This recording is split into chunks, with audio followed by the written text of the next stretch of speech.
Howdy, this is Jim Rutt, and this is The Jim Rutt Show.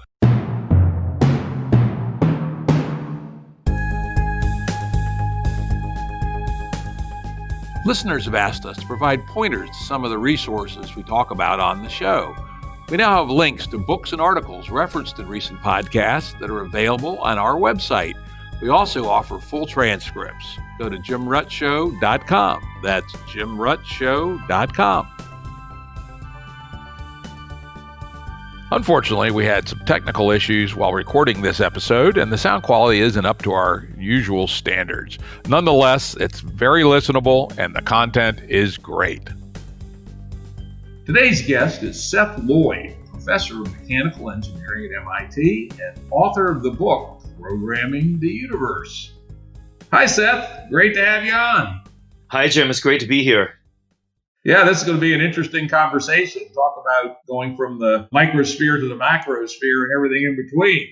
I read your book, Programming the Universe, when it first came out quite a while ago, and I reread it preparatory for this episode. And there's an awful lot in that book. We're not going to cover everything from that book, but we're going to cover some of it.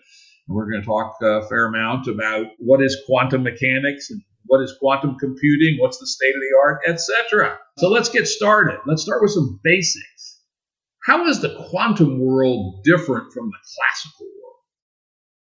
It's smaller and it's weirder. So the quantum mechanics describes how things behave at their most fundamental level, the level of atoms, molecules, elementary particles. And the main thing to remember about it is that things behave differently and in a weird, fancy, strange way.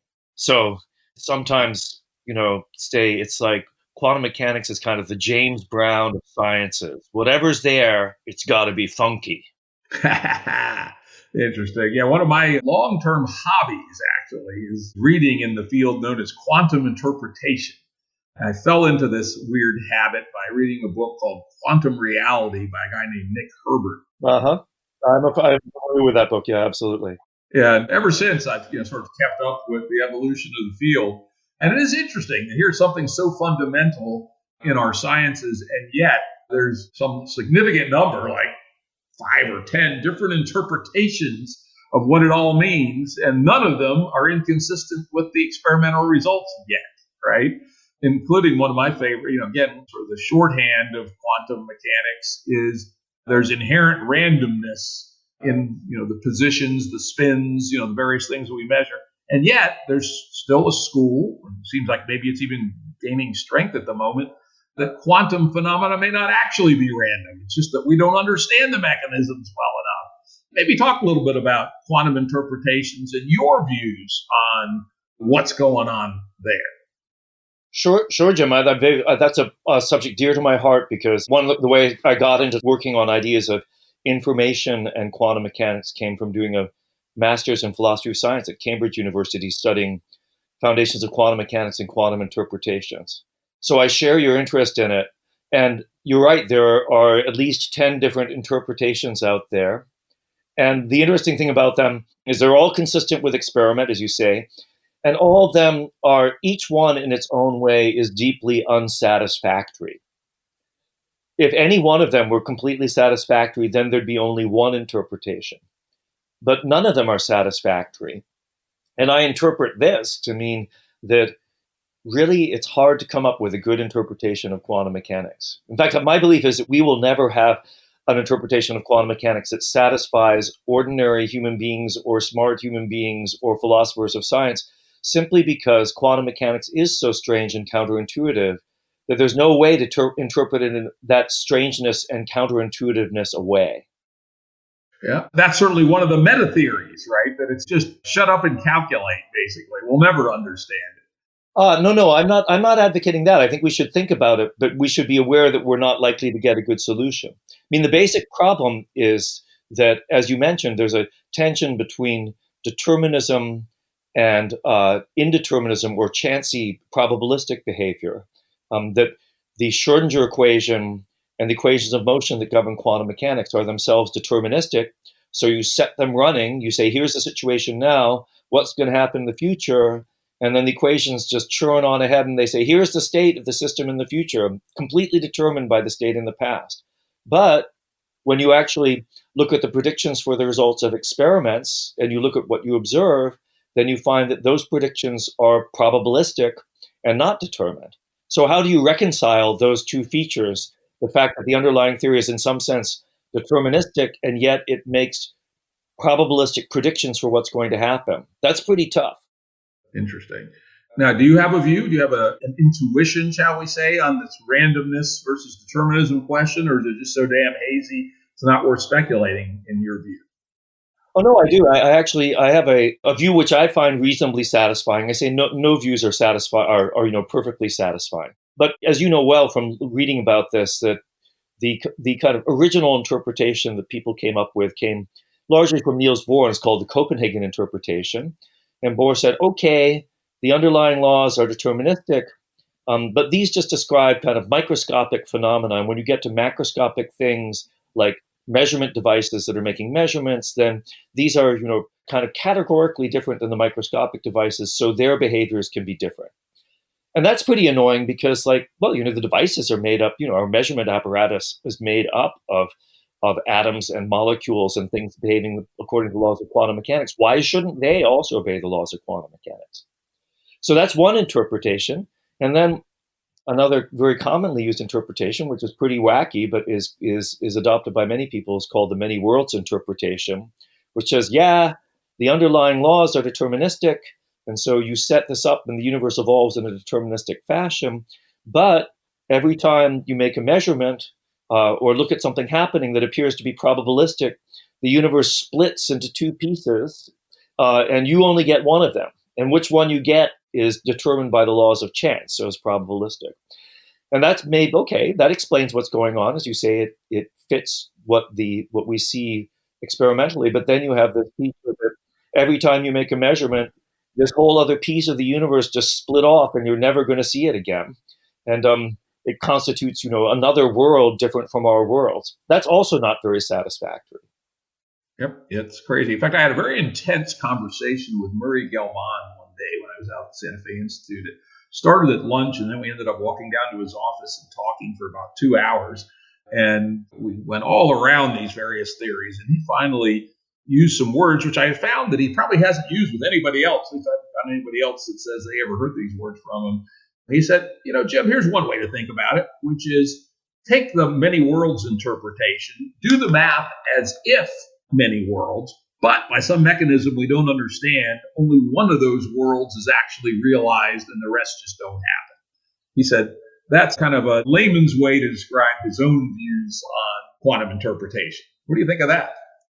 Yeah, no, I agree with that. Well, I did my first postdoc with Murray, and we spent a lot of time working on what's called the decoherent histories formulation of quantum mechanics, which can be thought of as a kind of a version of many worlds, but instead of just looking at the world now to say we split up into these different worlds, we look at the whole history of the universe, past and future.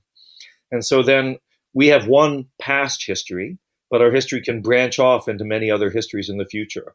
Murray and I were pretty much on the same page about this.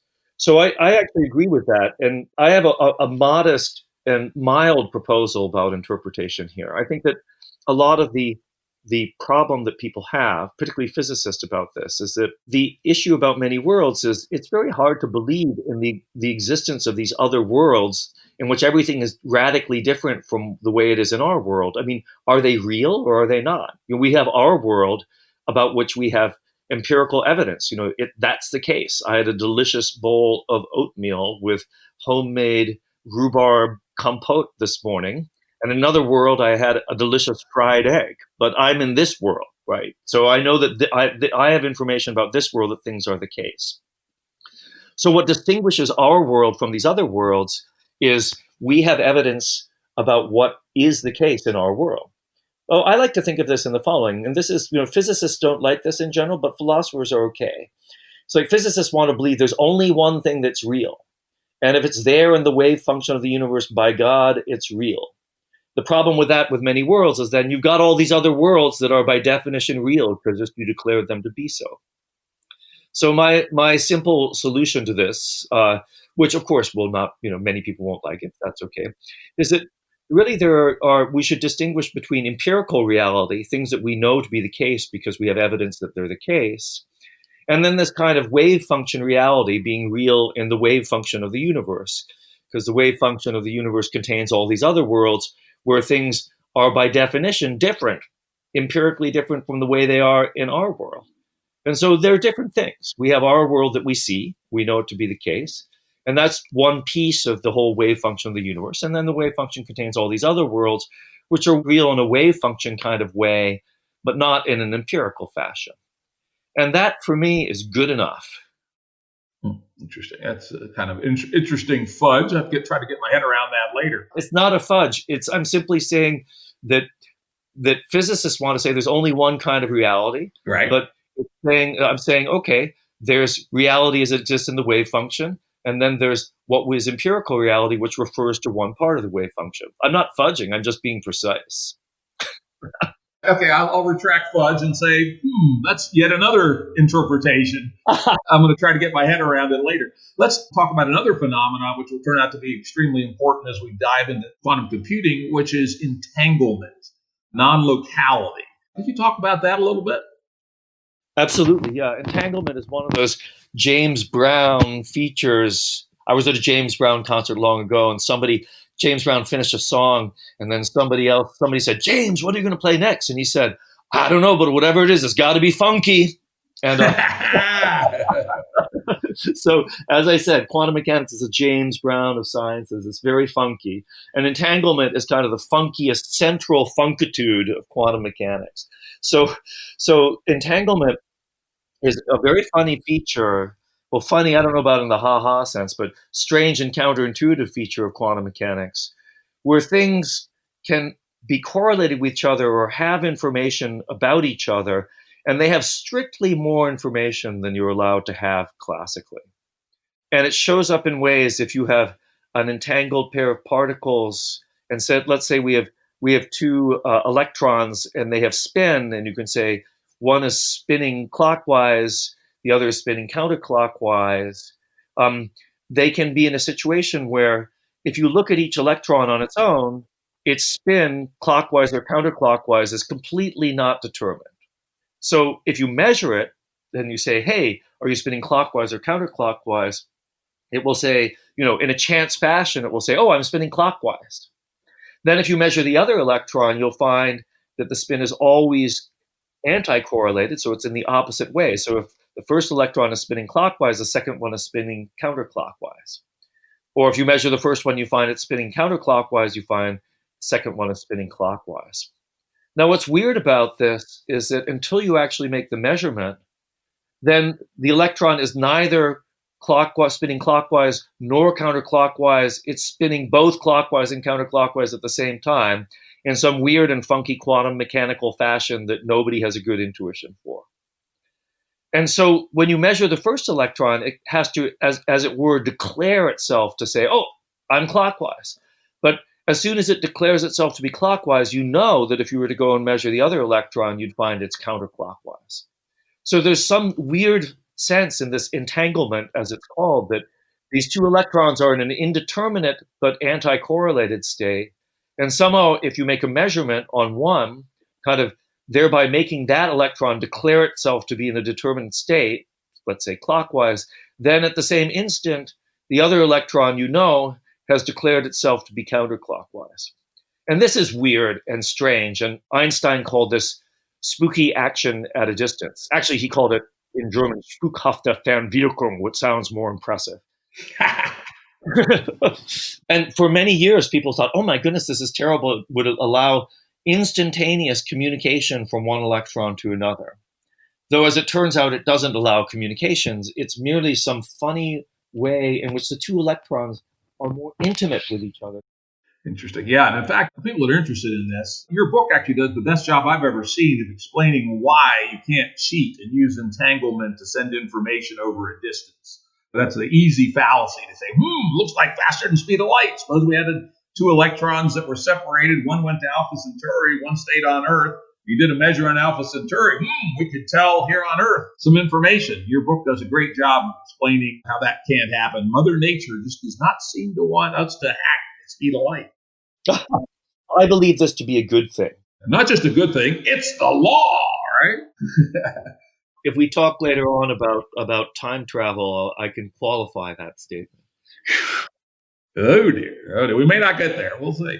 Now, closely related to entanglement is the concept of coherence, probably both actually rooted in the deeper idea of superposition. Talk a little bit about coherence and how that's similar to and related to, but a little different, at least from a point of view perspective, from entanglement. Because again, that's going to be important as we talk about quantum computing. Yeah, so indeed. So coherence is, coherence when referring to human beings mean that they're making a coherent case for what they're doing. And I'm not going to claim that I'm going to be coherent talking about coherence, but I'll give it a shot. So in quantum mechanics, the notion of coherence comes from this feature that when quantum mechanics was first formalized by Schrödinger and Heisenberg in the 1920s, it was about waves. So Schrödinger came up with this wave equation, which said, oh, look, each situation, each wave, for instance, electron spinning clockwise or counterclockwise, corresponds to a wave. And if you think of waves of water or waves of sound, waves of water are the surface of the water wiggling up and down in a periodic and regular fashion. And so waves have a notion of coherence in the sense that if you think of a water wave that's going undulating up and down, it's got a regular wave undulating up and down. And when you have two waves that collide with each other, they can interfere. And the parts where the waves are both high become extra high. The parts where the waves are both low become extra low. And the parts where one wave is high and the other wave is low then cancel each other out. So the waves interfere with each other in a way that's coherent. That's how it's described. And all it really means is that the amplitude of the waves, how high or low they are, just add up together in a regular and coherent fashion. So coherence in quantum mechanics refers to this wave-like nature of quantum mechanics. And the notion of superposition that you mentioned before simply means that when you take two waves corresponding to two possible states, you just add them together, and the resulting wave is the sum of the two waves. So mathematically, and actually even intuitively and visualizing it, that's what's going on. So you have states or waves.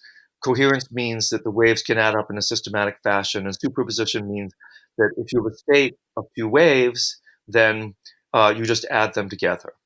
So that actually doesn't sound so bad. The problem is when you try to relate it to behavior of things like electrons and then square that with your macroscopic intuition. So for example, in quantum mechanics, the amplitude of the wave is related to where you're likely to find a particle. So if I have the wave corresponding to the electron and the wave is really big over here, then that means if I make a measurement to say where is the electron, then it's going to be likely to be over here. Or if the wave is really big over there and I measure to see where the electron is, then I'm likely to find the electron over there. Well, that doesn't sound so bad. It's okay. It has something to do with these probabilities of measurement. But the problem is because of this principle of superposition, in quantum mechanics, if you have two waves, then not only can you add them up, if you add them up, the sum of these two waves is a perfectly reasonable state for the electron.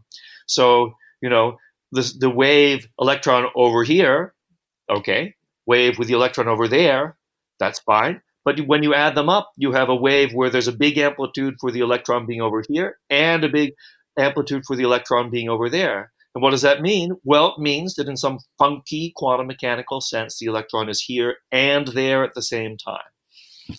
And that's pretty tough for our feeble macroscopic minds to grasp. Indeed. And now let's make the turn towards quantum computing, because we've set the foundations. Is this funky concept that the electron or the photon or whatever it is can be many things at once.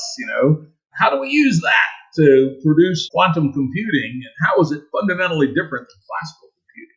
Two big questions. So feel free to take a while to answer those two.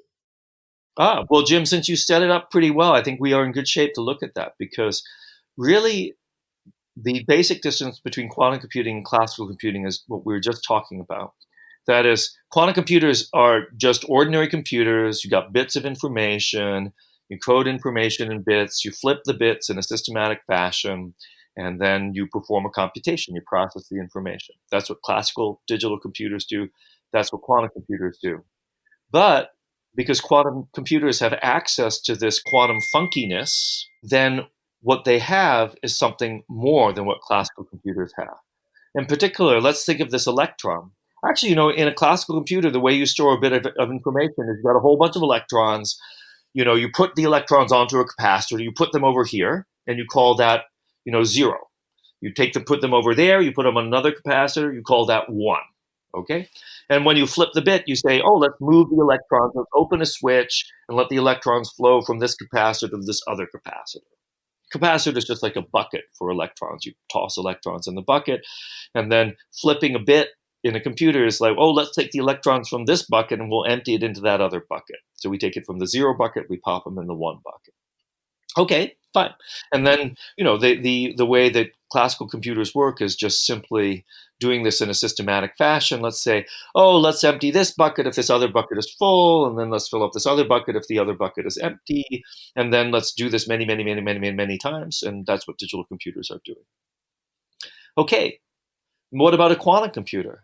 Well, a quantum computer is like a classical computer, but let's say we're storing a bit of information on a single electron. So electron over here, with its wave concentrated over here, okay, we'll call that 0. Electron over there, with its wave concentrated over there, we'll call that 1. But then electron with its wave over here and over there, that's an electron that's here and there at the same time. That's a bit, a quantum bit, or a qubit, which is both 0 and 1 at the same time. Again, in some funky, counterintuitive quantum sense, which nobody really understands. And that's, at bottom, the only difference between quantum computers and classical computers is that quantum computers, quantum bits can be 0 and 1 at the same time by taking advantage of this quantum funkiness.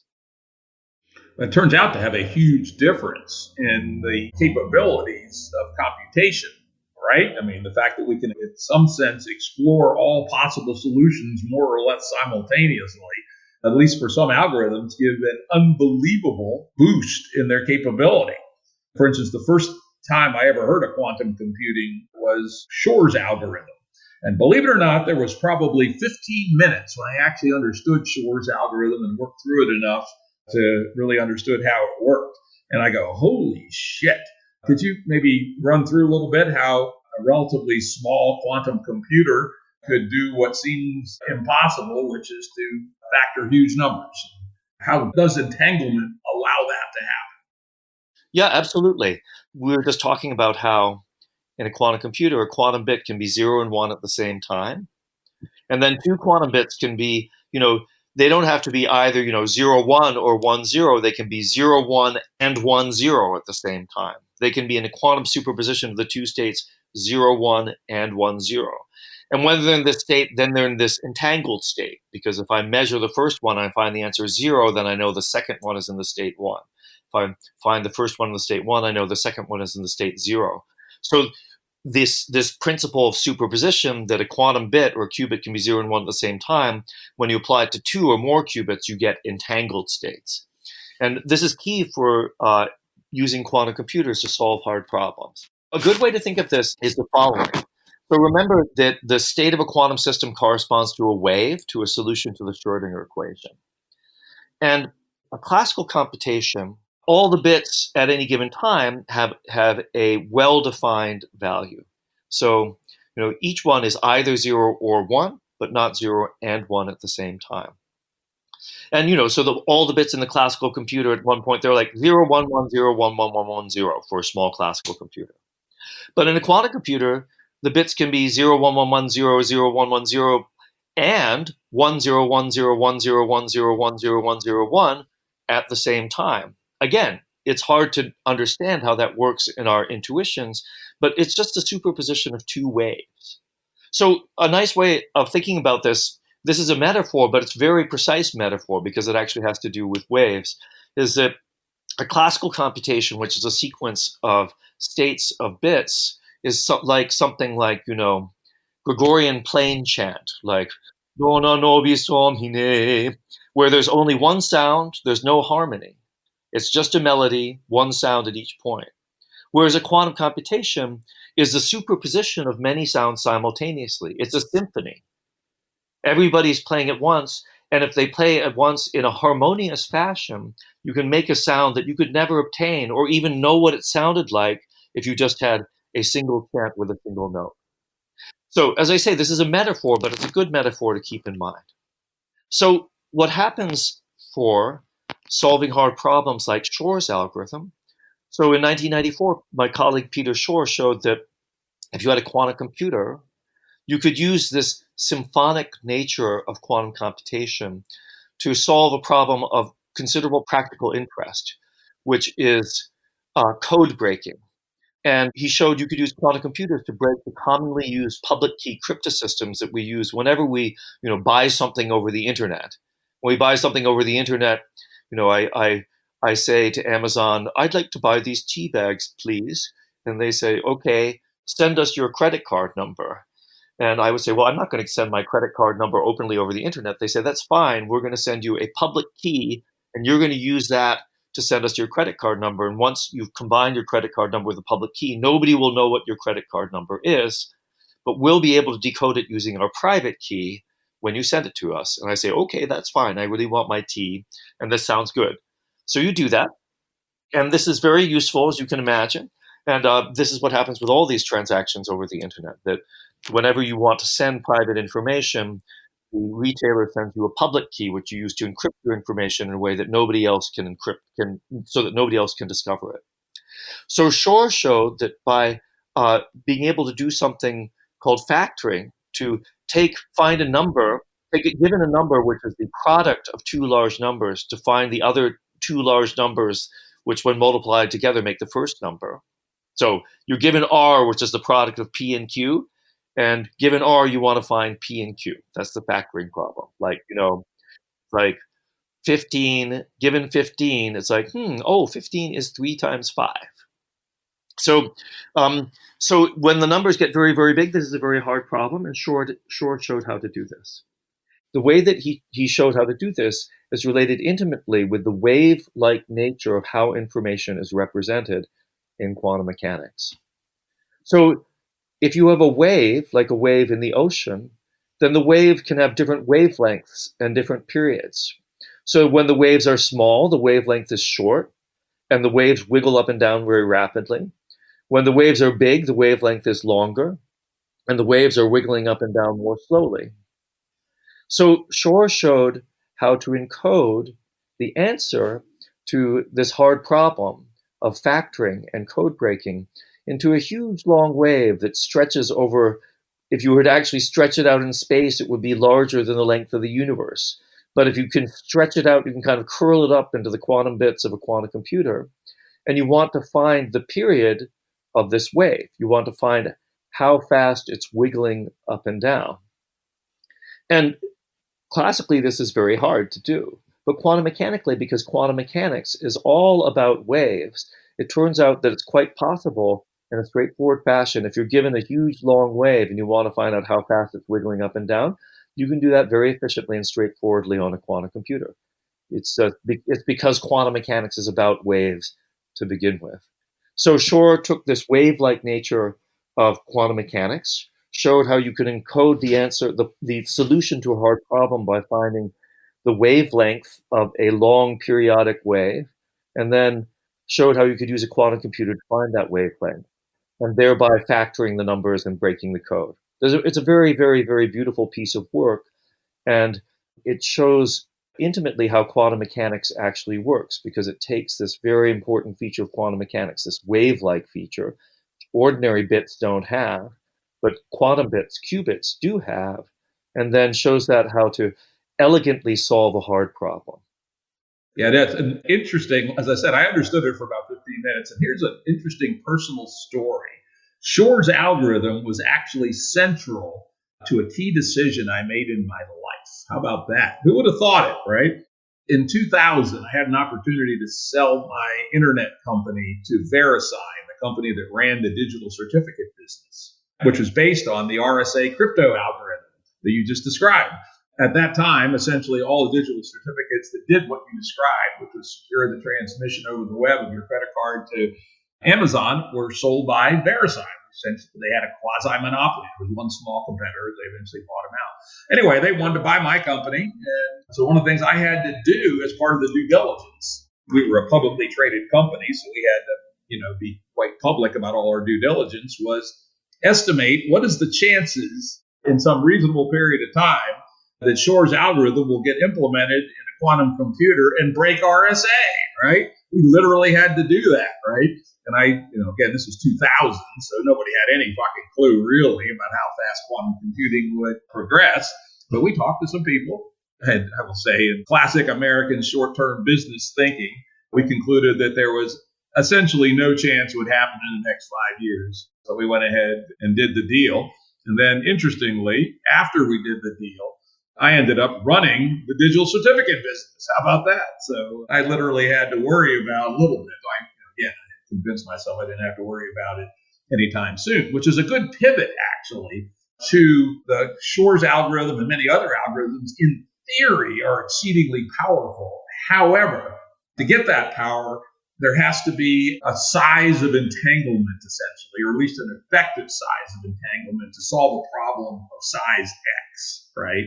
At the time, I think our keys were 512 bits long. They were like 3 qubits or something at the time. Like, okay, that's a long damn way from being able to break a 512-bit key. I just looked it up this morning.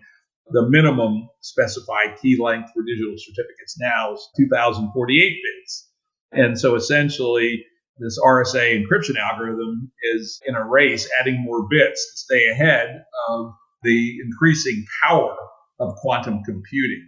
So talk a little bit about how the power of quantum computing is related to the number of qubits that are simultaneously entangled. And let's start with that, and then we'll go on to the other pieces that sort of delineate the effective power of a quantum computer. Absolutely, Jim. Yeah. So a nice way of thinking about this, this is the power of information in general. The amazing power of information is that a small number of bits can have a very large number of possible states. So, if I have 1 bit, it can be either 0 or 1. You don't have to call it 0 or 1. It's conventionally called, it could be yes or no, or true or false, or heads or tails. It's just a question of having 2 states. And then 2 bits, well, there's 0, 0, 0, 1, 1, 0, 1, 1. So it's got 4 states. And then 3 bits, you've got 0, 0, 0, 0, 0, 1, 0, 1, 0. Oh, I'm getting tired of it. They've got 8 states, right? 4 bits have 16 states. 5 bits have 32 states. 10 bits have 1,024 states. 20 bits have more than 1,000,000 states. 30 bits have more than 1,000,000,000 states. 40 bits have more than 1,000,000,000,000 states. So the number of states grows very rapidly with the number of bits. It grows exponentially. If I have n bits, the number goes as 2 to the n. And that number gets very big very fast. So for instance, 300 bits, well, 2 to the 300 is around 10 to the 90.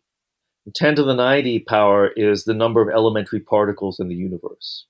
So with 300 bits, you have enough bits to label every elementary particle in the universe if you could figure out a way where to put the label. So this is the power of classical information, which is tremendously powerful because it shows you have the potential to explore a huge information space, even with a relatively small number of bits. And the power of quantum computation means, if I have quantum bits and they can be in superposition and entangled with each other, then I can explore that same huge space simultaneously. So with 300 qubits, I can explore a space where if I were going to do this classically on a classical computer, my classical computer would have to be the size of the whole universe. So the size grows very rapidly. Of course, being able to control those bits and build a quantum computer, that's harder.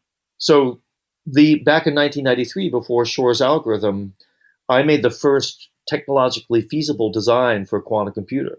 Prior to that, the first quantum computers the idea was proposed by Paul Benioff around 1980, picked up by the famous Nobel laureate Richard Feynman in the early 80s. And then David Deutsch kind of codified the theory of quantum computation in the mid 80s.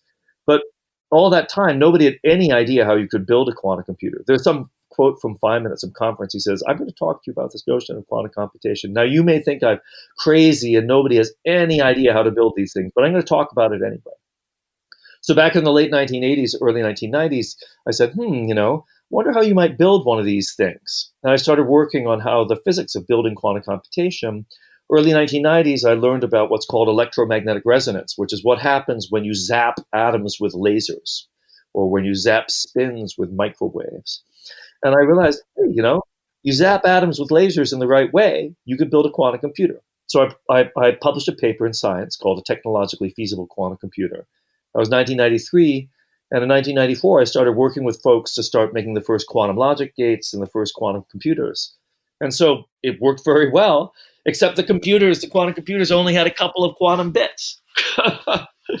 We started with 2-qubit quantum computer. Turns out you can actually demonstrate, do a proof of principle demonstration of quantum computation with only 2 qubits, so we did the first algorithms with those. Then we went to 3 qubits. Oh, now you have 8 states. That's great. Then we went to 4 qubits and 5 qubits. Then, eventually by the early 2000s, we were up to like a dozen or 2 qubits. And then shows you the progress is slow because you're trying to convince atoms, molecules, superconducting systems to process information at the most fundamental possible level. It's simply hard to do. And so the progress is slow. But then about 5 or 6 years ago, Hartmut Neven at Google convinced Sergey Brin, it's like, hey, if we were to invest $100 million or a couple of $100 million in actually building a quantum computer, we could do it. The technology is there.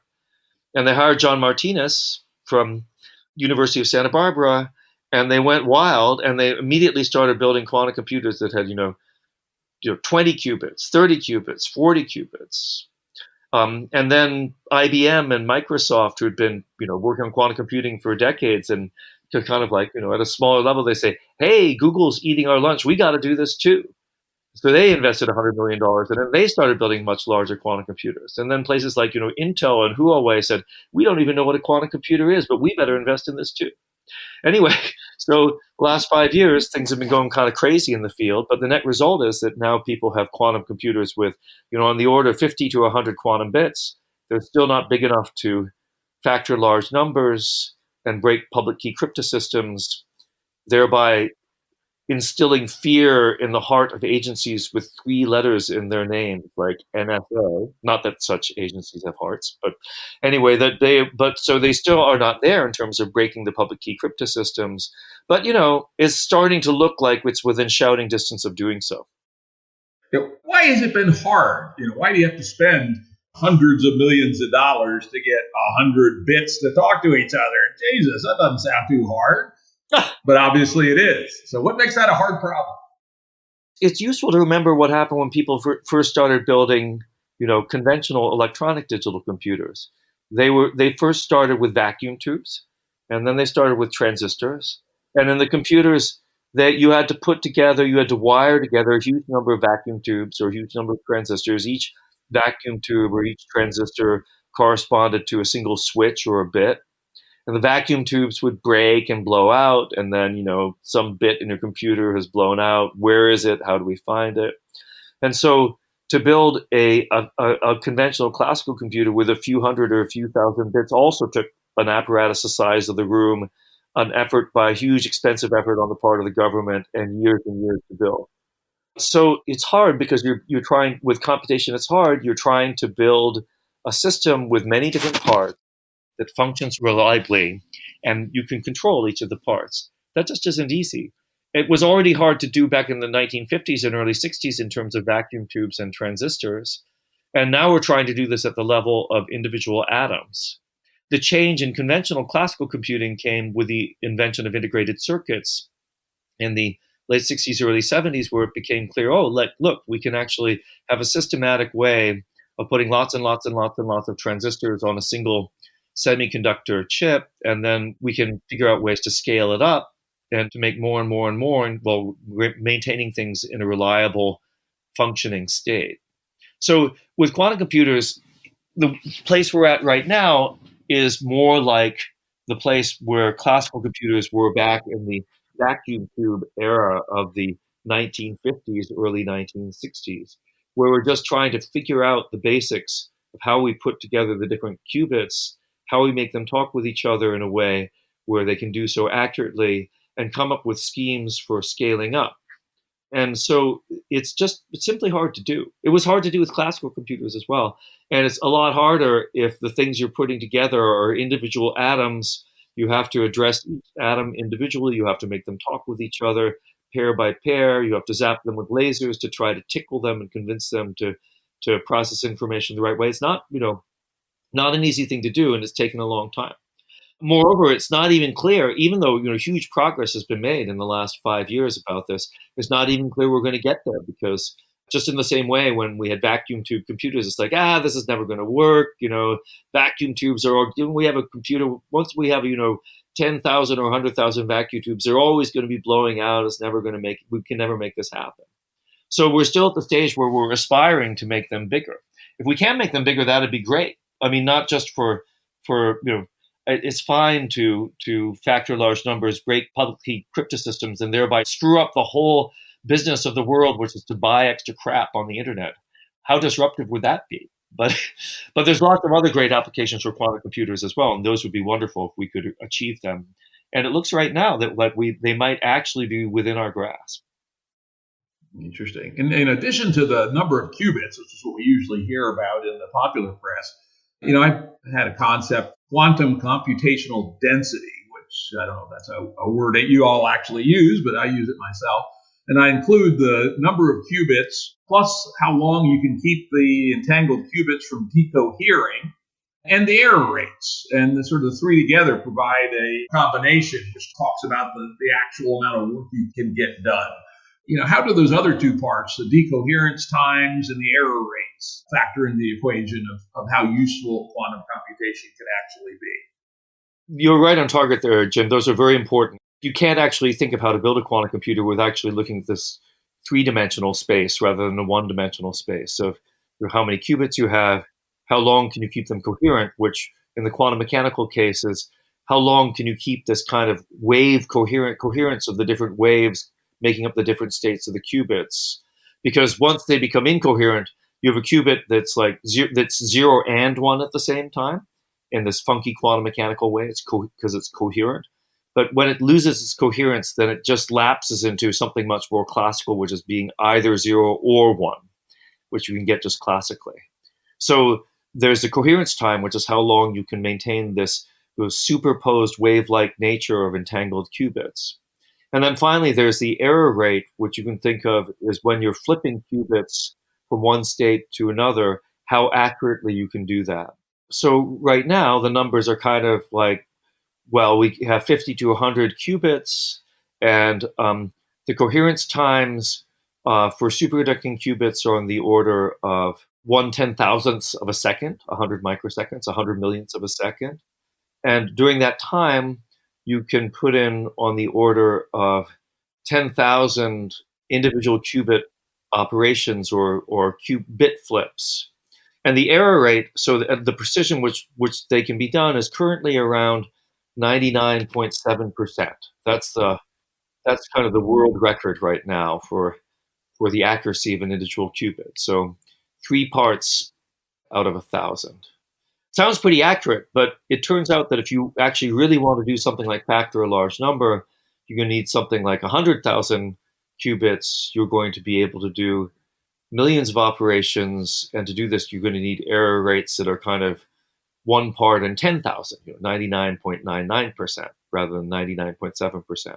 Or sorry, accuracy, that's not the error rate. So the error rate is 1 minus the accuracy, if you like. So we're still a ways away. We're still a few orders of magnitude away in terms of being able to have the right number of quantum bits, being able to have the coherence times are now very good. They will stay coherent for a long time. Those are actually quite adequate at the moment. We don't really need longer coherence times, but though of course it'd always be nice. But more bits and better accuracy, so lower error rate. And the great thing about that is that we have a goal we can attain it, it's great. And moreover, it's in sight. We really basically need a factor of 10 in terms of the precision for doing the logic operations. Well, that actually is quite doable. We've already gone up by a factor. We started out at 50 times less accurate than we are right now. We can get another factor of 10. We're good. Number of qubits, okay. We need to go up by a factor of 100, but we're up by a factor of 100 already from, the early days of quantum computing too. So, maybe we'll get there. Very hard to predict these things. The technological prediction is a mug's game. In some areas is not. I mean, obviously Moore's law has been not so bad for quite a while. And I suppose the rate must have an exponential associated with it with respect to improving computational density in the quantum world as well. But of course, the question always is there a wall? We know there's a wall on Moore's law. One wonders where there is a wall or not in the quantum world. Yeah, so it's interesting you should mention Moore's law because, which is, as you know, but I'll just say it again, is this empirical fact, an observation about technology made by Gordon Moore, the head of Intel back in the 70s. It's like, oh, look, the number of bits in our computers has been growing by a factor of 2 every 2 years. And at that time, it was also the case that the speed of the computers was growing by a factor of 2. The clock rate was growing by a factor of 2. And so the overall computational power of the classical computers was growing by a factor of 2 or so every couple of years. It's important to remember about Moore's law is that Moore's law is not a law of nature. It's empirical law about technological progress. And it's actually continued for an amazing period of time. I mean, it's really started back when people first started building computers in the mid to late 1940s, and has gone on ever since for 70 years, which is why our computers are extremely powerful by now. But Moore's law, if you actually look at its different features, none of its individual pieces, some of them are exponential, like the density of bits in transistorized wafers has been going up by a factor of 2 every 2 years. But the speed, the clock speed of the computers stopped doubling just right after 2000. And the reason was very simple. It's like it was doubling every couple of years. It was doubling. They're getting faster and faster. And then starting around 2003 or something like that, when the clock speed got up to a few billion times a second, a few gigahertz, it's like you start pushing it further than that, and the chips started melting. And that's something it's hard to get around. So it's kind of stayed at a few gigahertz, a few billion times a second ever since. So not all aspects of computation continue to proceed by a factor of 2 every 2 years. And in quantum computing, it actually hasn't really happened that way, in the sense that the number of quantum bits that we have has not doubled every 2 years. It's been a slower pace, which I think comes from the fact that we're really starting at the very bottom scale and trying to put them together.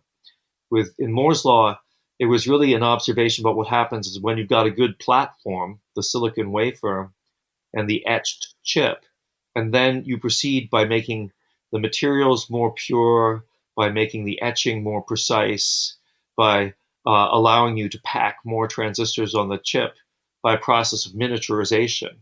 In the case of quantum computers, we actually started off at the most miniature scale already, and then we're trying to put together more and more quantum bits or qubits.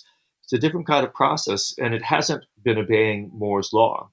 Though, as I said, it's sped up a lot quite recently, which shows that if you give money to smart people who know what they're doing and invest in a good program for building better quantum computers, by God, you're going to get better quantum computers. Yeah, that's cool. We'll come back to the different architectures that people are working on. But before we do that, let's talk a little bit about some of the applications and algorithms and sort of higher level approaches to quantum computing. First, what we've been talking about, and I believe it's the field that you are active in, one can divide quantum computing roughly into digital quantum computing, what I call the quantum circuit skies, and I put you in that bucket. But there's also some analog approaches to quantum computing, like quantum annealing or adiabatic quantum computing. Could you talk a little bit about the distinction between those two? Yeah, and do you mind if I talk a little bit about quantum analog computing in the original sense of the word of analog computing, where the original sense of the word analog computing is you build a physical system like an electronic system, and you program it so that its dynamics is an analog of the dynamics of some system you'd like to simulate. May I talk about that as well? Sure. Good. I think I'll talk about that first because I think that that's important. It was really the first suggested application of quantum computers. So back, as I mentioned, Paul Benioff first proposed quantum computers back in 1980. And in 1982, Richard Feynman said, a good application of these quantum devices would be to simulate other quantum systems. And he said, wouldn't it be nice if we had a box with knobs on it, and the thing inside the box was quantum mechanical, and when we turned the knobs, we were changing the dynamics of the quantum thing inside the box.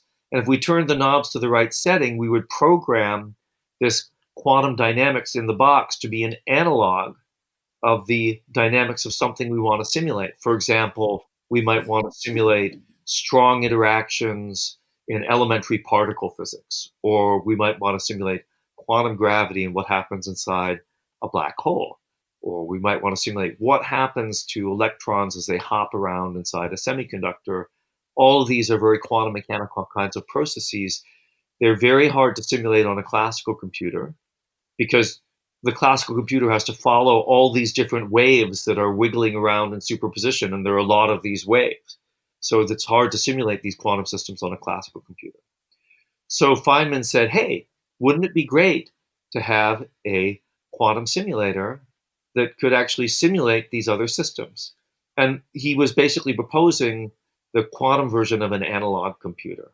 So how do we make a quantum system where we can program that to be the analog of other quantum systems? And this is a very widespread application, certainly for someone like me who has a PhD in physics.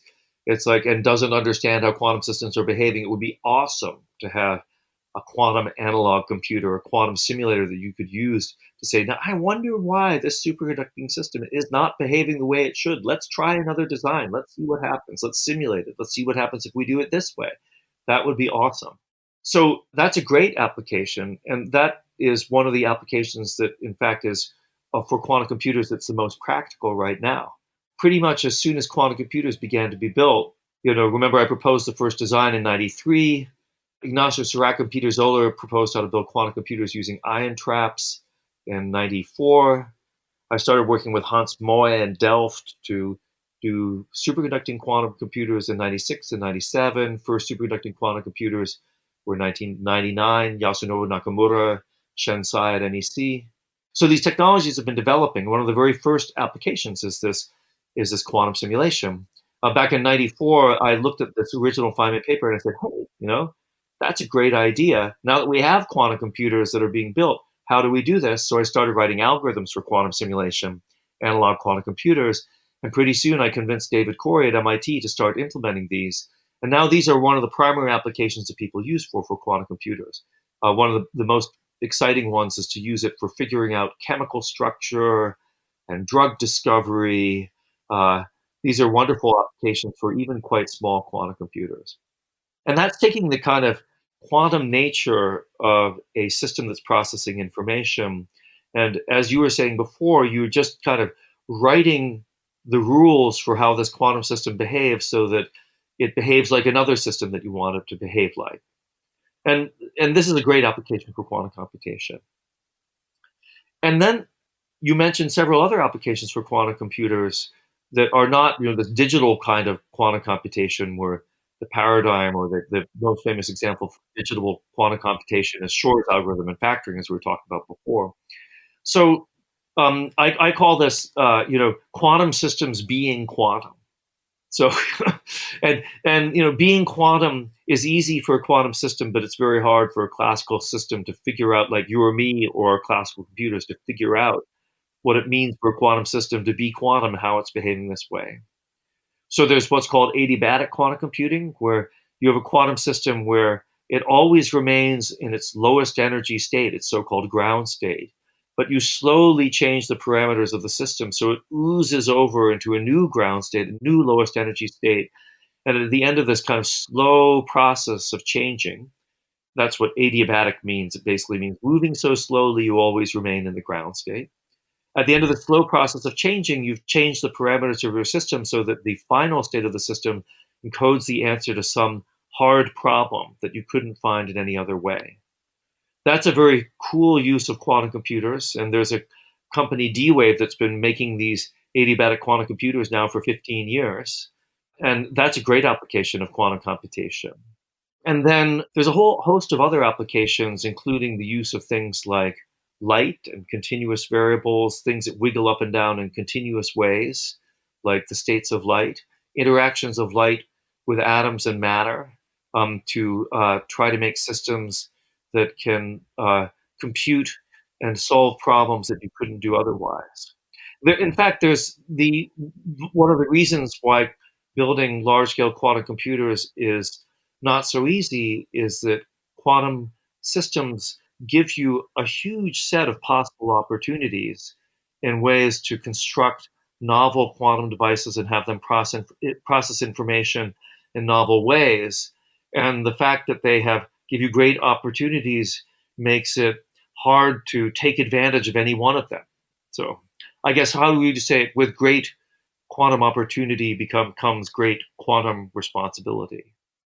Yeah, and we'll talk about that in just a few minutes, the different technologies. You say there's many of them. You mentioned quantum simulation for chemistry. I happen to know a group that's trying to put together an effort to use quantum simulation to find a better way to create ammonia. We think ammonia, what the hell? But ammonia is the main basis for fertilizer, and it's a huge, like $50 billion a year industry. If you can make it even 10% more efficient, it'd be a gigantic win. So those are, some of the kinds of things that I'm hearing about out in the hinterlands. One more algorithm I'd like to ask about is the HHL algorithm. And in fact, what does the L stand for but Lloyd? You were involved with that, right? Could you tell us a little bit about quantum machine learning? Sure. I mean, HHL, let me mention Aram Haro and Avidadin Hasadim, who are the two H's there. I call it the holy hell algorithm because HHL is it's easy to pronounce for that. So Shork proposed this algorithm for factoring back in 1994. And it was already clear he used this feature that you could use a quantum computer to extract the periodicity, how fast a wave is wiggling up and down. This is what's called the quantum Fourier transform. The Fourier transform is a classical technique for extracting periodicities. And then Alexei Kitaev came up with a variant on Shor's algorithm around 1996. And that was kind of all for quite a while. In fact, the progress in building quantum computers, slow though it is, has been much more steady than the progress in coming up with algorithms and applications. And remember that quantum computing works by taking these waves and superposing them on each other, adding up these waves. And around the mid-2000s, when again, not many quantum algorithms had come up, I had the idea of let's look at kind of a much broader class of procedures than what people have been looking at so far. So the idea, if you look at the mathematics of how you take these waves and add them up, the waves can be thought of as what are called vectors. And a vector is just a big, long list of numbers. For a wave, you can say, let's take the wave and let's discretize it in space, and each number tells you the amplitude of the wave at a particular place. Like the first number is, the wave is 0, the amplitude is 0. Then the next one is 1. Oh, look, the wave is 1. The next one is 2. Oh, look, the next one is 2. The next one is 2 again. Oh, look, it's leveling off. The next one is 1. Oh, look, it's going back down. The next one is 0. Oh, look, it's back down at 0. So you see the wave, we can encode the wave as just a list of numbers. And the advantage of quantum computation here is that lists of numbers can be extremely long. Remember, with 300 qubits, 300 quantum bits, the list of numbers is 2 to the 300. The list is, as long as the total number of elementary particles in the universe. So the advantage of quantum computers is that these vectors, these digitized version of waves, can be huge. And then the study of how these vectors operate, these long list of numbers, is what's called linear algebra. And the way you can add vectors together, that's just, quantum superposition in the case of the quantum systems. And another thing you can do is you can take the vectors, you can multiply them by what's called a matrix, which is just a even bigger list of numbers, now in the form of, for instance, a square rather than just a long list. So linear algebra is basically the study of how you take these lists of numbers and how you manipulate them by multiplying them and adding them with other lists of numbers. And a lot of what classical computers do is just this linear algebra. And a lot of, for instance, when I teach my undergraduate mechanical engineers about numerical methods, the things you need to know for doing calculus or building bridges or programming computers to do design, to understand the material properties of structures. A huge amount of what they're doing is just taking these classical computers, programming in big lists of numbers, and then multiplying and adding and dividing them, just doing these linear algebraic techniques. So it's a big part of both of pure math and a very large part of kind of practical and applied math is this linear algebra. So I had the idea, it's like, hey, these quantum computers, why do quantum computers do a good job? It's because quantum systems are basically doing linear algebra. The state of a quantum system is a huge long list of numbers. We don't have direct access to the numbers in this list, but the state, they're there. And when the state gets transformed, when a quantum system evolves from one state to another, these numbers change. And the way they're changed is by multiplying these numbers by a big matrix, another big square array of numbers. So the quantum systems, the reason why quantum computers are better than classical computers for some problems is that quantum systems are hardwired to do linear algebra. So I had the idea of saying, well, let's look at just some other linear algebraic techniques. Let's see what we can do. And one very common problem in linear algebra is you have a set of equations in unknown variables, and you want to know what the answer is. And this is algebra, like 2x equals 6. What is x, right? Well, okay, in this case, x is equal to 3. So, and then you have, here's another one in more variables. 2x plus y equals 7. X minus y is equal to 2. Well, I just made that up in my head because I knew the answer because I put it in. It's, x is equal to 3 and y is equal to 1, right? Yeah, it's our old simultaneous equations from Algebra 1 in 8th grade, right? Exactly. And so, we have systematic ways of solving these equations. Actually, these systematic ways, it's often called Gaussian elimination. It's named after Carl Friedrich Gauss. And the reason it's called that is it was actually invented in the West by Isaac Newton, but somehow Gauss made some improvements, so they called it after Gauss. And then it was invented in China like 1,500 years ago or longer. So it's been around for a long time. And the systematic way of doing this, everybody who went through 8th grade and did this knows it's like, okay, first we add together these equations or subtract them from each other after multiplying from each other to eliminate certain variables until we end up with the answer, look, it turns out y equals 1. And then we plug y equals 1 back into the rest of the equations and we find, look, x is equal to 3, right? And so that's called Gaussian elimination, and it takes some time. And if you have more variables, it takes a longer time. And actually, the time it takes grows rather rapidly with a number of variables. So I started looking at this problem like, I wonder if we could, if the numbers we're looking for are the entries in a vector, the vector is a quantum state, it's just a list of numbers. And we can write these linear equations by saying, let's take this list of unknown values. We multiply them by a vector. That gives the kind of like 2x plus y is equal to 2x plus y part, or the x minus y part, that you can get by multiplying this list of unknowns by a matrix. And then you say, and it's equal to a known vector. That gives us 2x plus y is equal to 7, x minus y is equal to 2. So then we have this list of the knowns. Then we are rephrasing the problem in the form of ax equals b, where x is an unknown vector, b is a known vector, and A is a known matrix. So I said, let's see if we can solve that. I said, you know what? I know how to solve that. It's pretty funny, actually, the way we came up with a solution. So Avinatan and Aram and I, they were at my house out in Wellesley, and I just made them a big Italian lunch. And the rule of coming out and working with me there is that you spend the whole day, you work really intensely for like 4 hours. I make a large and delicious Italian, well, I regard it as delicious, they may not, but a large Italian lunch. You eat it. While you're eating, you talk about other things. You don't talk about physics. But while you're washing up afterwards, you're allowed to start talking about physics again.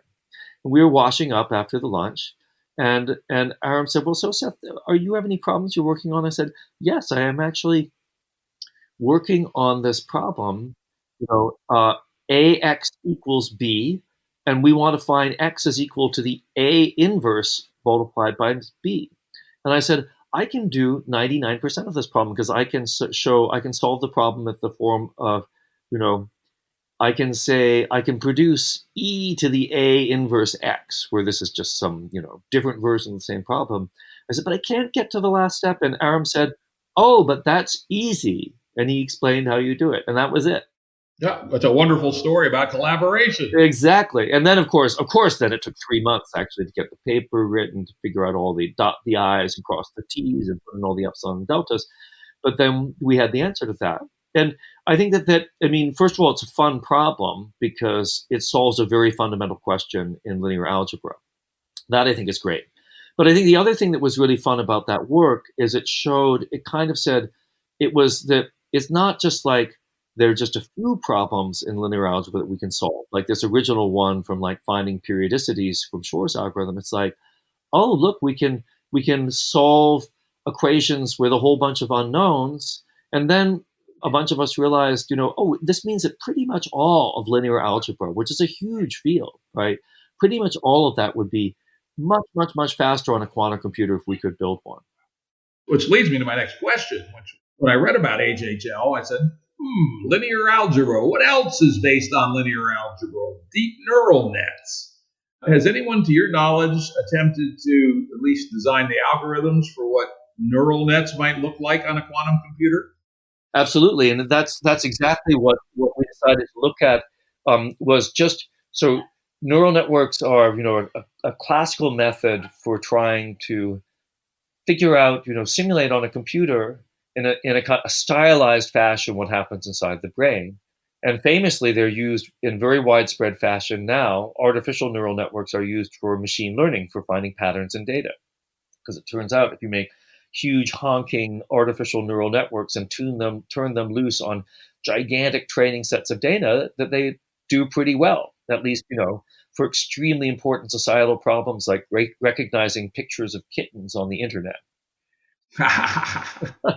Which actually, I was a little surprised that when Google, it was amazing that Google was able to train a deep neural network to recognize that there are lots of pictures of kittens on the internet to figure out how to do it. But, it's not that strange, because if you pick a random picture from the internet and show it to a computer, the chances are that it's a kitten are already relatively high. So just guessing, yeah, it's a kitten, is probably going to do pretty well.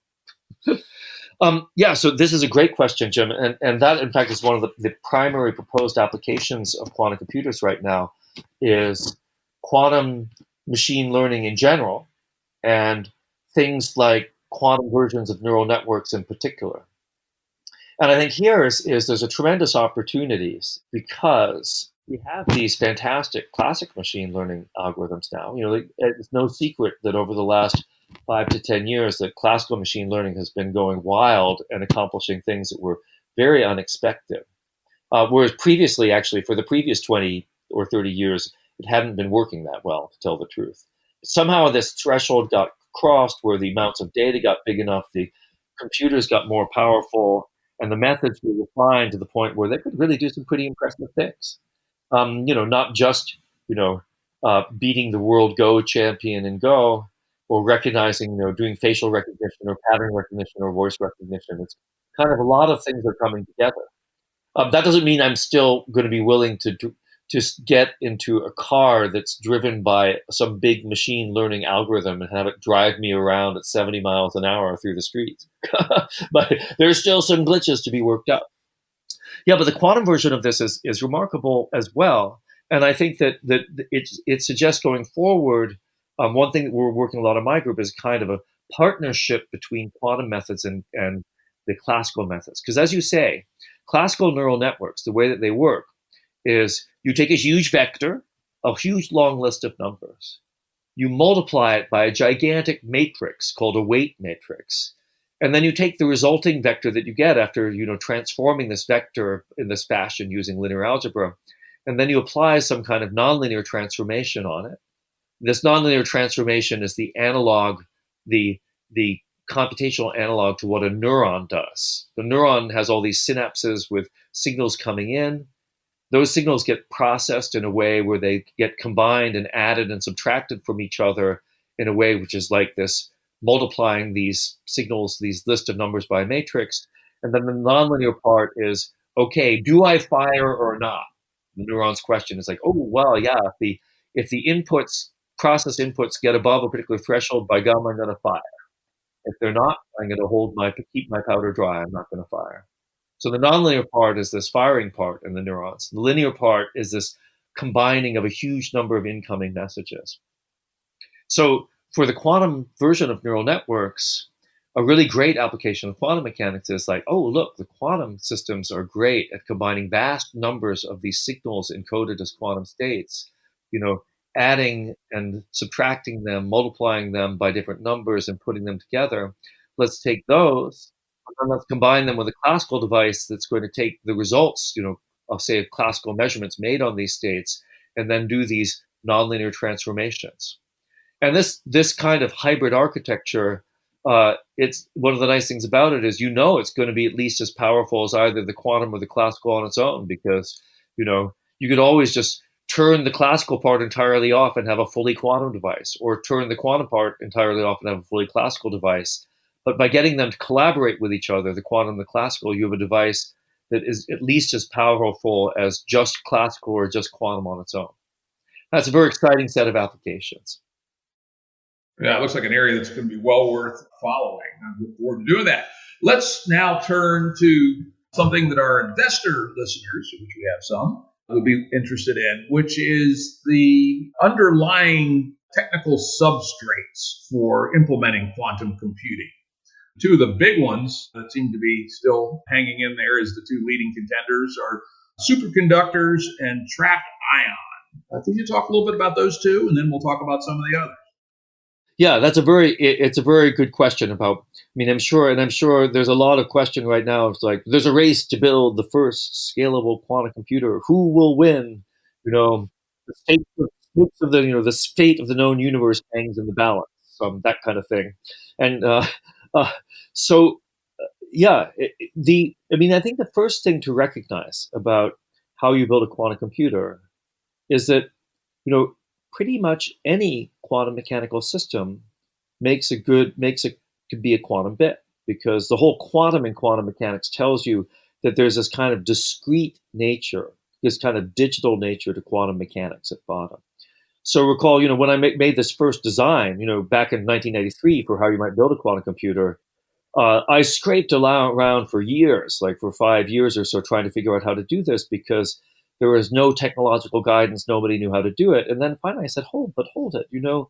Really, any quantum system will work. We can have an atom. We have an electron, over here, that's 0. Electron over there is 1. We have the spin of the electron spinning clockwise. We call that 0. Electron spinning counterclockwise. We call that 1. It doesn't have to be an electron. It can be a proton or a neutron with its spin clockwise, counterclockwise, 0 or 1. We could have a photon, which is a particle of light, where its polarization, wiggling back and forth is 0, wiggling up and down is 1, and that has the advantage that it moves from one place to another at the speed of light, which is kind of useful if you want to communicate quantum information from one place to another. Every atom has internal atomic states, and these internal atomic states can be controlled and changed by zapping them with light.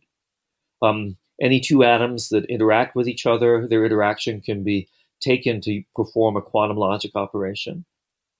And then and this, of course, is the basis for ion-trap quantum computing that was proposed by Ignacio Serach and Peter Zoller in 1994.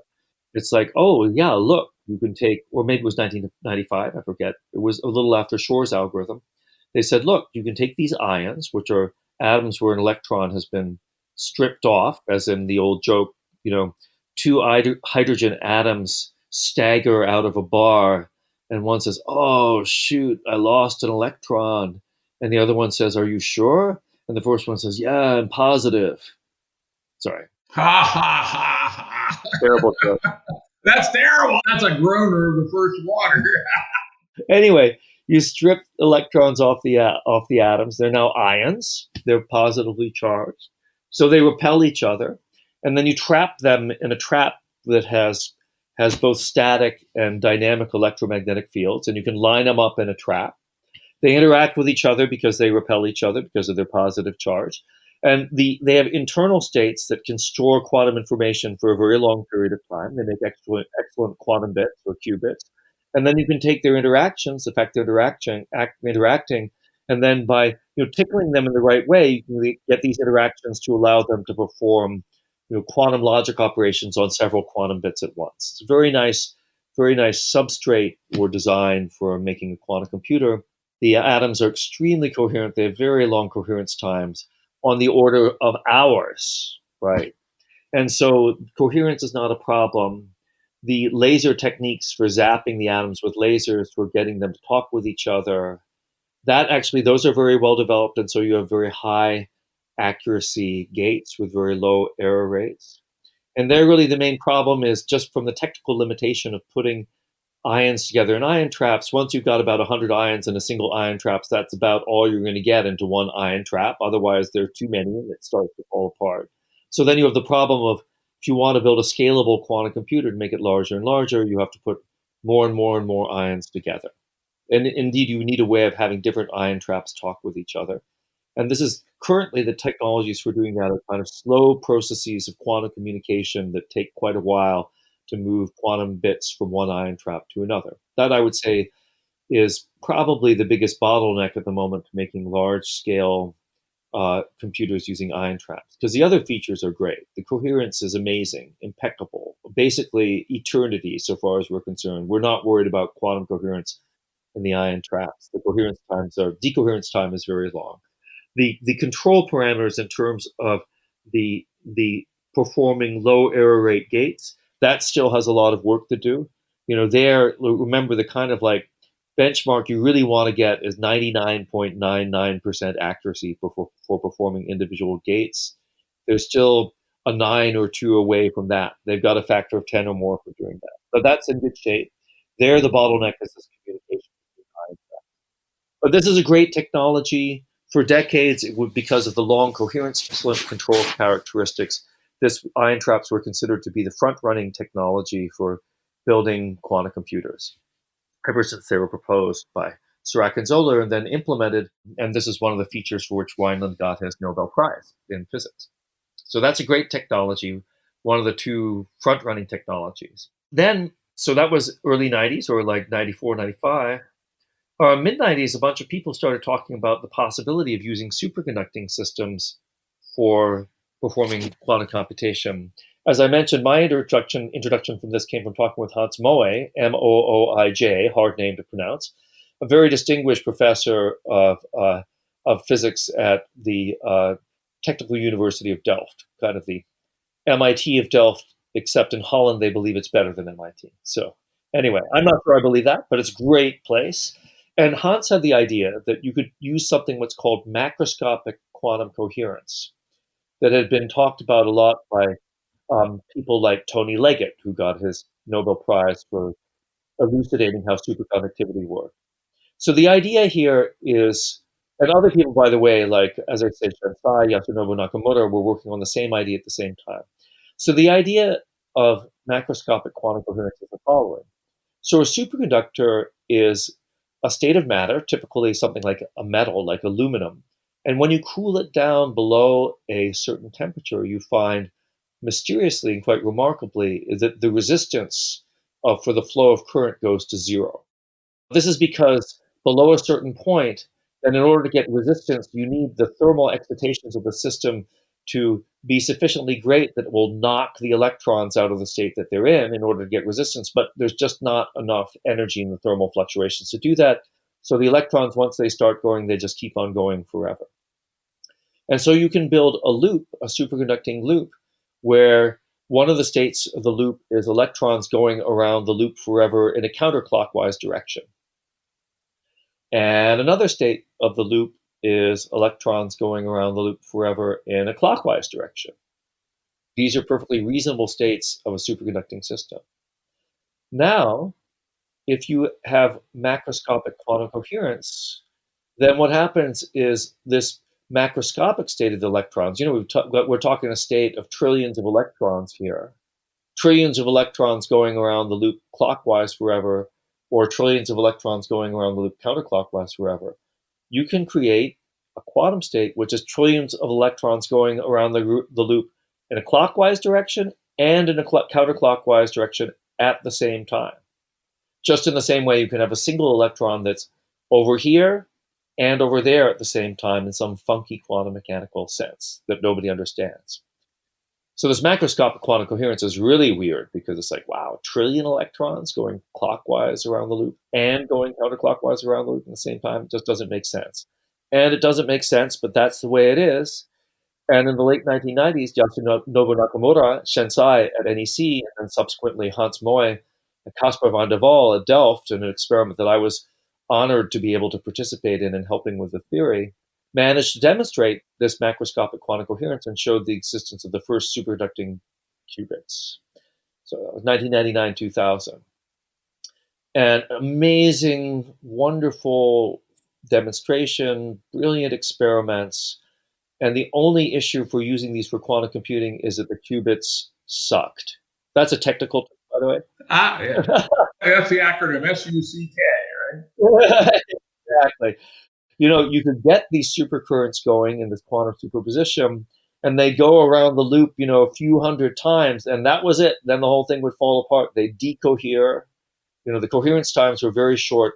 We had no idea why this was going on. A whole bunch of people tried to make them better. A little bit of progress happened. Some progress in design happened. And, we said, oh, let's make them smaller. Let's try different techniques for etching out the superconducting circuit. Let's, bring out all the possible, methods we have for doing it. And then around, mid-2000s, maybe 2007, 2008, Rob Shulkoff, who was at Yale, then said, you know what? Let's try making the qubits bigger instead of smaller. And let's take these superconducting qubits, they're part of a superconducting circuit that has these different features in it. And we have a lot of flexibility in how we design these things. Let's try making them bigger. And you know what? This worked like a charm. Turned out that making them, 10 times as big, which in spatial extent, which made them 100 to 1,000 times as big in terms of the amount of material that was in them, this meant that they became much more coherent. And it was amazing insight by Rob and his group there, including people like Michel Devray, which was that, what's the problem? The problem is in these, in the metals and the insulators that make up these superconducting qubits, even though these are very, very refined and we're doing the best we can, there are these little tiny defects in places that are out of our control. And these defects are what are causing this decoherence and causing things to be messed up. Now, if you make the system bigger, you think, but now you have more defects. And that's true. But what also happens is that the electrons that are doing the superconductivity, their waves get spread out over a much larger volume. And so the electron experiences each defect to a much smaller degree. And when you do a little bit of the math, you find out, the effect of each defect goes something like, the number of defects grows linearly with the volume or the size, but the effect of the electron goes down as something like 1 over, the cube of the size or something like that, or the square of the size, depending on the particular architecture and geometry. And so what happens is the coherence time just shoots up.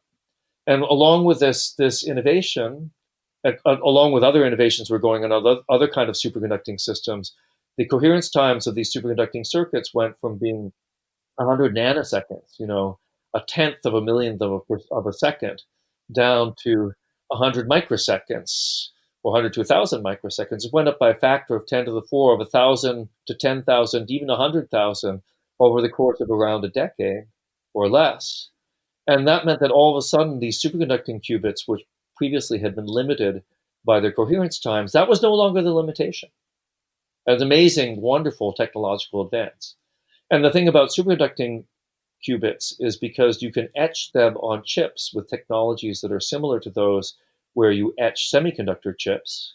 So here you're etching things like, aluminum and aluminum oxide onto the chips, along with other kinds of, transistorized controls. You have a lot more flexibility for how you put the qubits together than you do when you have ion traps.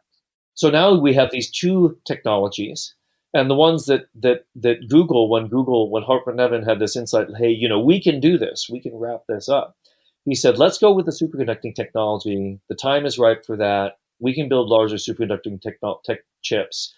And he enlisted John Martinez at the same time. John Martinez had this strong vision for how to make this happen. And they did, and they made it happen. And very impressive. So the devices are remarkable. Ion traps haven't gone away. There's an amazing startup done by Chris Monroe called IonQ. There's a lot of academic research on this, where IonQ, they also have, 100 qubits in their system. And then they're actually, the thing is, because of what I described before, it's like any quantum system is a reasonable candidate for doing quantum computation. Ion traps and superconducting systems are the current front runners in the technologies, but coming up behind them are a lot of other technologies which have all kinds of potential advantages and are not yet as well developed as the superconducting systems and ion traps, merely because they haven't had as much investment put in them. And these include things like other atom and optical technologies, all optical technologies, companies like Xanadu or Jeremy O'Brien's company. Sorry, Jeremy, I forget the name of your company right now, but it's a great company. A company using atoms and optics, using entanglement in different ways. So there are a lot of other technologies that are currently in the form of things like startups that might very well have breakthroughs and leap to the front of the pack. It's a little too early to decide, in my opinion at any rate, to decide it's just going to be superconducting systems, it's just going to be ion traps, or one of these other technologies, because they all have their advantages. Now, one I stumbled across when I was doing my research for the show has the mouthful name non-abelian anyon. Apparently that's Microsoft's bet. What's that? Oh, yeah, this is a wonderful, this non-abelian anyons, as the name suggests, are like, I have no idea what the hell they are, but it sounds super cool. Exactly. That was my reaction. What the fuck? I think I know what non means, but I'm not sure what abelian anyons might be. Right? Yeah, this is a very beautiful theoretical idea that was proposed by the brilliant scientist Alexei Kitaev back in the 1990s. And he was using what are called topological effects. Topological effects are things like, topology are things like based on knot theory, right? A knot is something. What is a knot? Well, a knot is an arrangement of strings. Well, you take a rope or a string and you interweave it with each other in a particular way. And once it's interwoven in a particular way, the actual kind of like exact way that the string is lying on top of each other doesn't really matter. What matters is how it's interwoven. And so if I tighten it up, it's still the same knot, or I loosen it a little bit, it's still the same knot. The knottedness comes with the topology of how it's knotted together. And Kitaev came up with this amazing idea that there are these topological excitations at microscopic levels. You have these systems where the way the system behaves depends on its topology, kind of the way it's knotted together, rather than on the exact microscopic configuration of the system, exactly where the electron is. And so there are these things called, these topological excitations have the feature that how they behave and what they do depends on how you knot them together. And the way you knot them together is actually you kind of move them around each other. I pick up one system and then I take it in a circuit, like it takes a little excursion to move all the way around another system. And the way this is described, if you do it in time, if you imagine unraveling this in time, it's like a braid.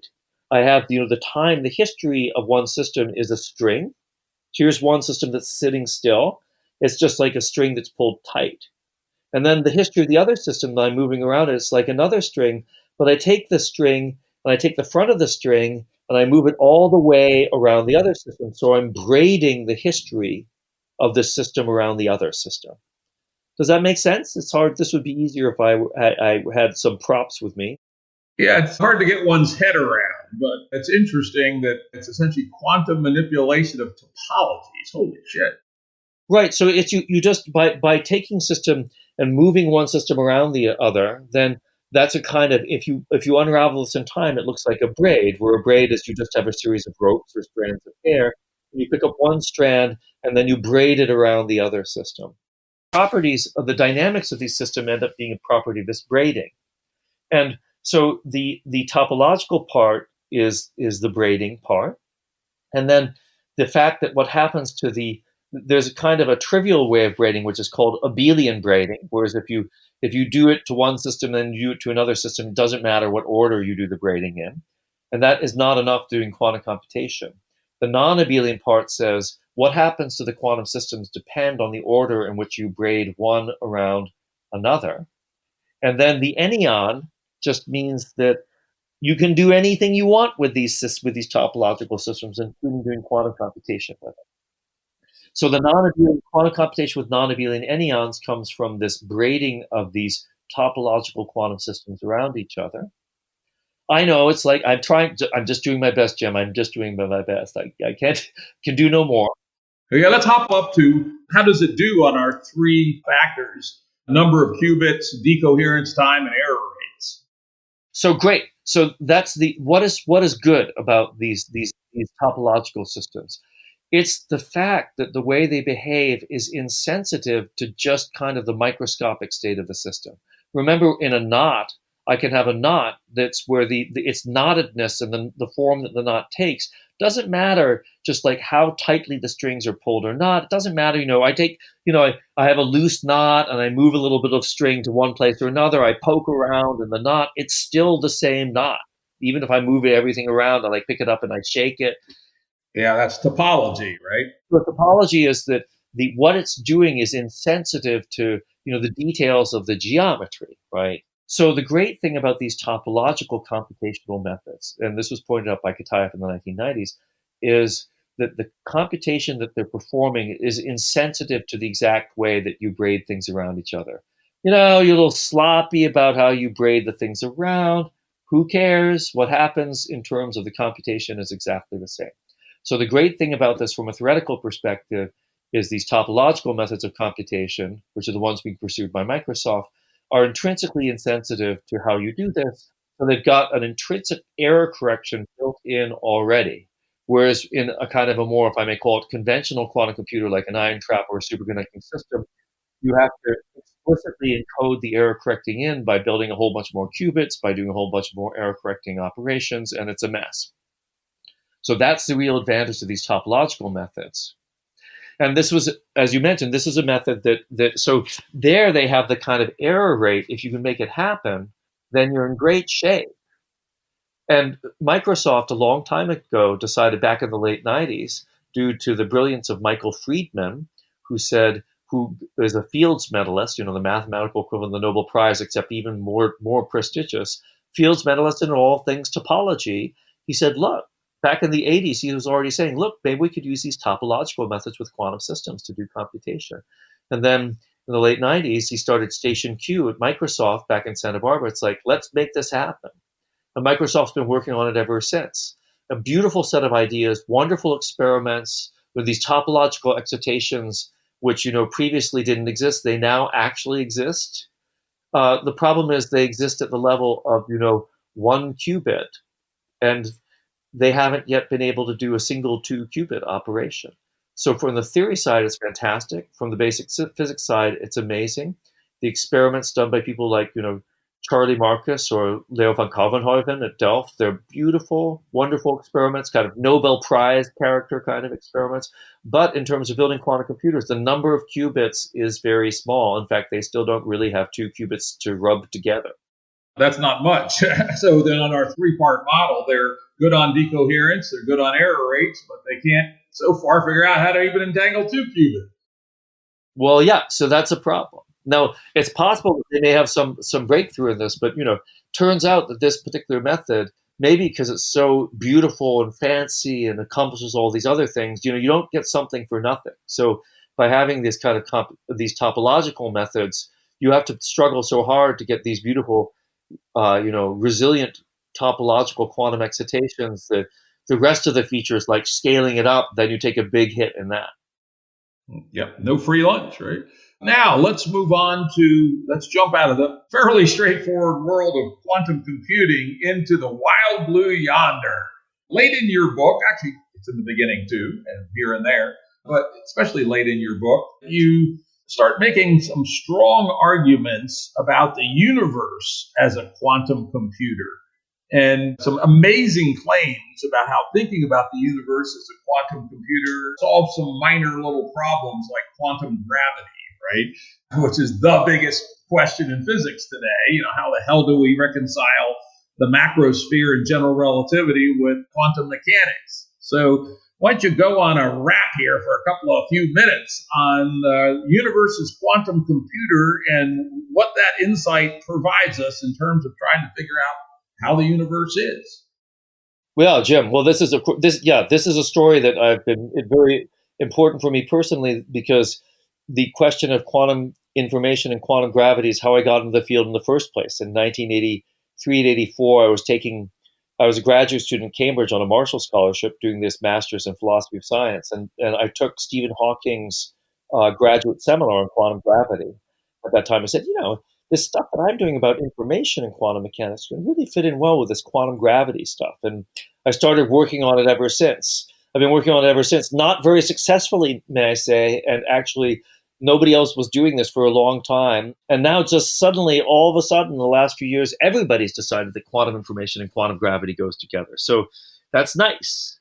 But in terms of the universe as a quantum computer, the argument there, it's not even an argument. And I know it sounds, like completely overblown, like, oh, the universe is a big quantum computer. It's like, oh, when you study quantum computation, everything's a quantum computer. It's like, when you've got a hammer, everything looks like a nail. But it's not really that. That's not what's going on here. It's related to what I was describing earlier about how you build quantum computers. So in figuring out how to build quantum computers in the first place, I was like, oh, I wonder what kind of would be a good, substrate for building quantum computer. And then I was like, could be anything, because everything out there in the universe, every atom, every elementary particle, every electron, every quark, every photon carries with it quantum information. And when different atoms, electrons, photons, quarks interact with each other, that information is changed and transformed. And so the carrying information, registering information in a quantum mechanical fashion, every individual piece of the universe does that. And then when two pieces of the universe interact with each other, two elementary particles bounce off of each other, that information that they carry is processed and transformed. So when we build a quantum computer, all we're doing is just accepting the reality that everything out there in the universe is already registering quantum information and processing it in a systematic fashion. So to build a quantum computer, what we need to do is kind of hack into this ongoing computation and see if we can't, by tickling things with lasers or masers or like by electric potentials and stuff, if we can't kind of guide this ongoing computation towards directions to doing things that we'd like to do, like quantum simulation or factoring. So my realization that the universe was really, the whole thing was a quantum computer, really came from this very practical engineering challenge. It's like, hey, how do we build a quantum computer? What can we use? Oh, we can use anything we want, because they're already processing information in a quantum mechanical fashion. These electrons are already effectively computing. And what we need to do is not, make them compute or exploit them to make them compute. We need to recognize that they're already computing and processing information, and then intervene into this computation they're already performing to program them to do something different and something we'd like them to do. Hence the title of my book, Programming the Universe. When we are building a quantum computer, we're not actually, doing something that the universe wasn't doing already. We're simply intervening in part of the universe to program it to perform a computation we'd like it to perform. And if you ask electrons and atoms and superconducting circuits in the right way, very nicely, speaking their own language, tickle them with light in the right fashion, by gum, they're going to do that for you. And that's what's happening with quantum computation. So when you actually think of the universe as a quantum computer, I actually would say it's not, a metaphor, it's just a fact, right? Every piece of the universe registers information.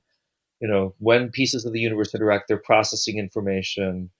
Information processing is computation. That's what computation is by definition.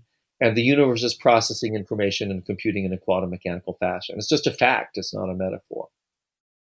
But some of the implications that you take from that are quite astounding. Well, I mean, you take this fact, and I'm going to just call it a fact because it's a fact, and you say, well, what are the implications for this? Well, one, implication you said is, wow, maybe we could understand this famous unsolved 100-year-old unsolved question about how you make a quantum theory of gravity using ideas from quantum information processing. That would be great. I've been working on this since early 80s and, making progress, slow and not even steady, slipping backwards. And more recently, people like Lenny Susskind, in the last few years have advocated doing this. And now there are a lot of people working on this problem. Maybe we'll make progress. Quantum mechanics and gravity is a more than 100-year-old question. And indeed, a few years ago at the 100th anniversary of Einstein's discovery of the theory of general relativity, some friends of mine and I we all do quantum gravity, we said, let's have a conference entitled 100 Years of Failing to Quantize Gravity. Because let's face it, we still don't know how to do it. And if someone tells you they know how to do it, it just merely means that they're a string theorist. So, but I think that there's actually, so it could be helpful for that. That would be great. I think there's one aspect of the fact that the universe is, in fact, a big quantum computer that is really amazing. And there's an implication of that is remarkable and does explain something that is very beautiful and profound about the universe, which is why the universe is so complex. I was going to ask you, that was going to be my next topic. Let's just roll with that. This will be our last topic, and then we will wrap up. Good. So let's just move into that, because this is a very wonderful question. And people have been asking this question for as long as there have been people. You stare up at the night sky. What's going on out there? What are all these stars? You look at the world around you. What are all these living things? My God, look at human beings. What the heck is going on here? It's totally out of control with complexity. Where did that come from? A very mysterious question that's very hard to answer. And in some sense, this question is at the basis for organized religion, disorganized religion, personal religion, etc. And people in scientists have been trying to answer this question for hundreds of years as well, also failing to do so. Actually, from the point of view of physics, it's particularly mysterious, because one of the features of physics is when you look at things at their most fundamental level, they look simple. The standard model for elementary particles fits on a t-shirt. It's simple. How do you have these simple laws and get all this complex stuff coming out of it? Well, the fact that the universe is performing a quantum computation actually provides an explanation for this. Because a computer at bottom is in fact a simple thing. The dynamics of a computer, it's just simple. The computer, it's got information in it, stored in bits. In a quantum computer, it's stored in quantum bits or qubits. That's fine. Bit is a very simple thing. It's something that has two possible states, which we just happen to call 0 and 1, or electron here and electron there. And then the elementary logical operations out of which computations are built are also very simple. It's like, we just flip the bit. We move the electron from here to there. Or, we flip this bit if this other bit is 1. We only flip the bit if the other bit is 1. That's called a controlled NOT operation. It's a very simple logical operation. And if you look at the most complicated computations, that involve gajillions of bits, a technical term, and performing gajillions of logical operations, that's also a technical term. All it is a lot of bits and flipping these bits in a systematic fashion. Well, that's a computation. And out of a computation, even though the actual dynamics and underlying physical reality of the computation is simple, just bits interacting with each other, bits flipping in a systematic way, you can get very, very, very, very complicated behavior out of a computation. So this is great, because this tells us how we can get a universe that has very simple laws, simple ways of representing information, simple quantum mechanical rules for flipping bits, and it can start from a very simple state at the time of the Big Bang, and yet it can spontaneously generate any kind of complicated behavior that you would like to think about. And for this, we just need a little extra bit of mathematics, and the mathematics is very simple. It says we take something that's capable of computation. We give it a random program. So we give it random bits to start out with, and we look to see what happens. And there's a beautiful aspect of mathematics called algorithmic complexity theory that says this computer programmed at random has a finite chance of producing any complex system you can imagine. Not only any one that already exists, but any complex system that can exist and any one that you can even imagine. And that's a very beautiful piece of math. And when we apply it to the universe as a whole, we say, look, the universe is a quantum computer. It gets programmed at random by these kind of just like quantum randomness. But when we take a computer, we give it a random program. What do we expect happens? We expect amazing, beautiful, wonderful, complex things to happen. And that's what happened. Yeah, so that the quantum randomness or pseudo-randomness or whatever it is was the mechanism by which complexity was bootstrapped from a relatively uniform early universe. Is that it in a nutshell? Exactly. I mean, and there's lots of very cool stuff in this. It's like it has to do with gravity and actually quantum gravity. It's like, the universe was very uniform to begin with and at a state of maximum entropy. How did it get so non-uniform? Turns out when you have gravity, that uniformity is bad, clumpiness is good. Matter likes to clump together to form things like, stars and planets and galaxies. And then once things start to clump, it's like, actually then this spontaneously generates the information theoretic conditions that allow computation to bootstrap itself into ever more complicated forms by generating ever more complicated forms and patterns in energy, so-called free energy. So, first you get planets, stars, galaxies. You get, on planets, you get more and more complicated chemical compounds that can recombine in ever more complicated chemical fashions to perform more and more complicated chemicals. And oh my God. And then at a certain point, it's like, this group of chemicals, could be RNA or something like that, they figured out a way to reproduce their state, but with variation. Once you have things that reproduce with variation, then that's just life, man, and then life is off and running. And so there's a very natural tendency at each stage along the game for the information processing power of the previous generation, if you like, to get bootstrapped into an ever more complicated form of information processing in the next generation. Though it is difficult to maintain that, right? The famous error catastrophe in evolution, right? It's not easy to maintain that complexity from generation to generation. And that's what's so interesting about life. I had an amazing conversation with Stuart Kaufman once out at SFI for about 4 hours. And we both ended up at the same point, which was how the fuck did pre-organic life manage to get over the error catastrophe? Because the RNA world alone, the error rate is too high. But when you get to the DNA plus all the replication machinery, the error rate is low enough to defeat the error catastrophe. How the hell did we get over that bridge without the error correction? And we both said, the fuck if we know. And it may actually have something to do with the Fermi paradox. This may be so goddamn hard. Maybe it only happened once. But anyway, I would put that caveat on your story, which is, yes, quantum randomness creates complexity, but often the complexity breaks down again very quickly. Absolutely. And in fact, one of the features that exactly the same instability that makes, matter and energy clump together to form stars and galaxies, and then you need instability in order to go from something that's homogeneous and uniform to something that's non-homogeneous and non-uniform.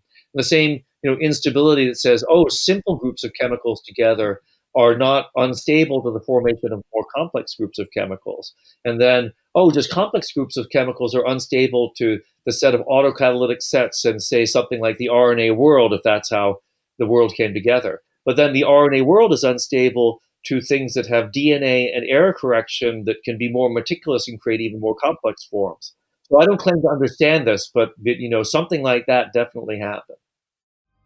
Interesting. Well, I think we're going to wrap it up here. We have covered some amazing amount of ground, and people who have hung with us to the end have gone on an amazing journey. So I want to thank you very much, Seth, for just a tremendous episode. Thank you so much, Jim. Next time, Fermi paradox. Indeed. Production services and audio editing by Jared Janes Consulting. Music by Tom Muller at Modern